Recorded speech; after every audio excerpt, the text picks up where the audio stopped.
Assalamualaikum warahmatullahi wabarakatuh. Waalaikumsalam Waalaikumsalam warahmatullahi warahmatullahi wabarakatuh.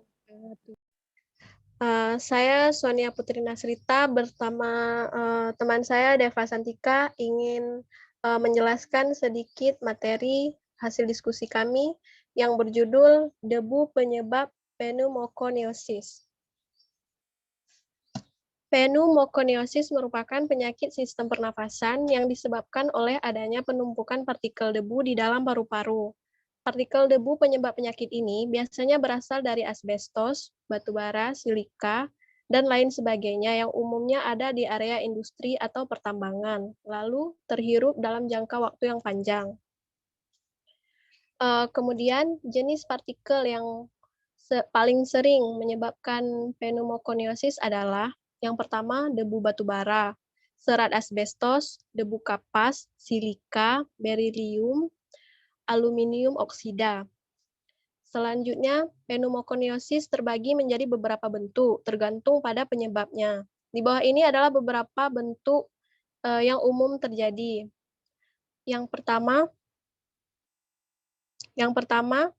coal workers pneumoconiosis atau CYP atau penyakit paru-paru hitam.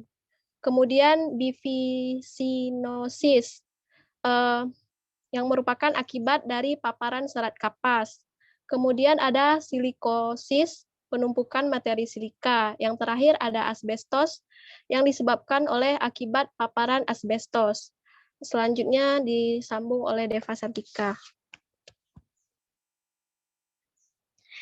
Gejala pneumokoniosis. Apabila pneumokoniosis sudah semakin berkembang, di bawah ini beberapa gejala yang timbul dan harus diwaspadai. 1. Sesak napas atau napas memendek. 2. Batuk disertai dahak. 3. Rasa sesak atau menekan di dada. Ada beberapa jenis bidang pekerjaan yang dapat meningkatkan risiko seseorang secara tak sengaja menghirup partikel asing dan berbahaya ini setiap harinya.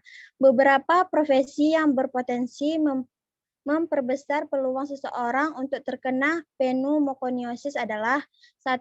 Tukang ledeng atau tukang bangunan yang sering bekerja dengan asbestos.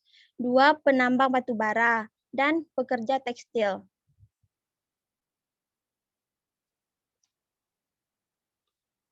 Diagnosis dan pengobatan pneumokoniosis.